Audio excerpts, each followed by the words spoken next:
Xalqımızın təfəkküründə ana mərhumu, doğma yurdu, vətən torpağının təcəssümü, tarix boyu Azərbaycan qadınına, anaya daima ehtiram və hörmət bəslənmiş, ana həmişə müqəddəs olmuş, namus, qeyrət rəmzi xanımlarımız sayılmışdır. Zəhmət olmasa Banının anaya ait şiirini dinləyək. Səməd Vurğun, ananın öykü. Giyib əskər paltarını, silahlandı qəhrəman. Onun polad sinəsinə sıxışmadı ürəyi. Dayan deyib yaxın gəldi, öpdü onun alnından. Yaz günlük xoş səhəri, bir də dağlar çiçəyi. Getdim ana, salamat qal deyib öpdü qarnını. Ana igid balasına açdı öz qollarını. Üz gözündən üzü öpən, baxına baxıldı. Ana yurdumu qəhrəman, ona namuslu oğlunu. Dedi oğul, göz bəbəyim, sənə ömür çiçəyim. Tarixlərin şahiddir mənim bağbirçəyim.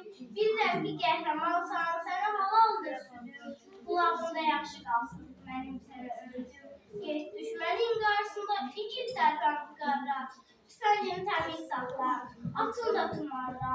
Öz yerində olsun gəyicidin yar yarağı. Hər gün yeni zəfərlə gəlsin onun sorağı. İgid balam, hərsəndir ki, ozan öləm mən səni.